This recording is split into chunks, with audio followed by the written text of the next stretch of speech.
This is my audience. What's up?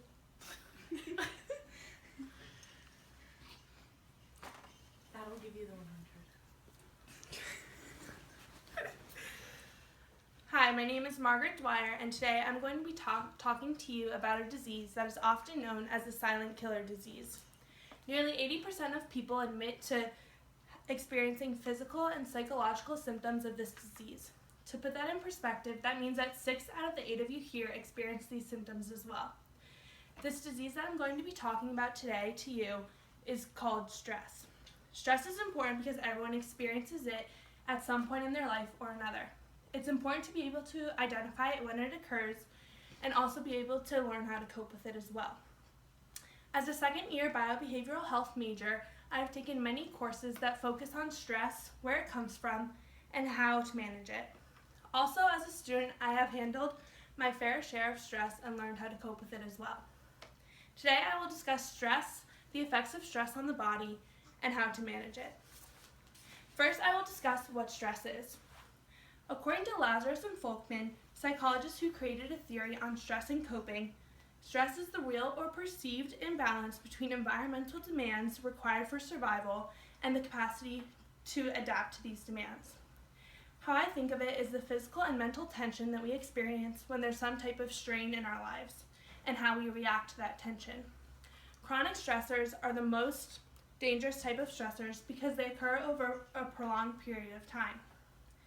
These are cumulative, meaning that they add on to one another, only adding to the wear and tear that our body and minds experience.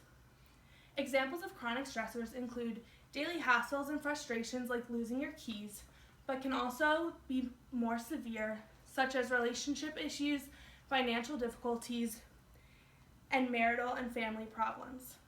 In summary, stress basically just involves how we respond to anything that challenges or threatens our well-being. Now that you have a better understanding of what stress is, I'm going to discuss how stress affects both our bodies and our minds. If left alone, stress can play a significant role in the development of many health issues. It can affect us physically by creating headaches, muscle tension, fatigue, chest pains, and issues with sleep. However, there are also more severe consequences as well. According to Maud Rosali Saleh, a professor of psychiatry, stress plays a major role in the 6 leading causes of death in the United States, which are cancer, heart disease, accidental injuries, respiratory disorders, cirrhosis of the liver, and suicide. However, stress doesn't only affect us physically, it affects us mentally as well.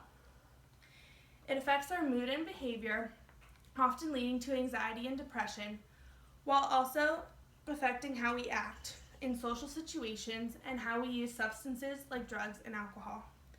In summary, too much stress, especially when not dealt with properly, can lead to negative effects on both the body and the mind. Because you now understand the harmful effects of stress, it's important to know the different ways in which you can manage it. The most important thing in managing stress is called coping. Coping is the effortful or purposeful thoughts and actions used to manage and overcome stressful situations. Today I'll be talking about adaptive coping, which is the healthy kind of coping. Adaptive coping refers to the type where you acknowledge a stressor and then learn to deal with it in some way. This normally begins by identifying the source of stress. Once you can identify the source of stress itself, then you go from there to find a way to deal with it. One way in which you can manage stress is through social support. Social support involves the network of people that we surround ourselves with, building relationships and connecting with one another.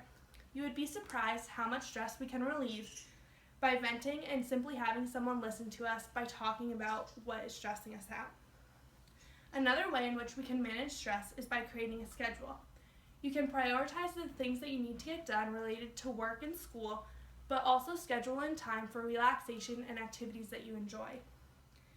Activities that you can enjoy can include yoga and meditation, or even exercise. Exercise is a great way to manage your stress because it releases endorphins that literally make you feel good. Additionally, it acts as a temporary distraction to the stressor at hand and allows you to forget about it just for a little bit. One of the main ways to manage and ultimately even prevent stress is by keeping a balanced lifestyle. This involves a healthy diet, physical exercise, getting enough sleep, and avoiding toxic substances like drugs and alcohol.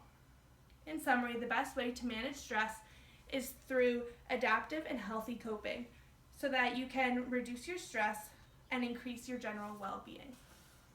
In conclusion, I've talked to you today about what stress is, the negative effects that can result on both the body and the mind, and the different ways in which individuals can cope with stressors. Therefore, if you are ever in a situation where you experience stress, you'll be able to apply this information if you so choose. Yes, it's true that addressing and dealing with stress can seem stressful in and of itself at times.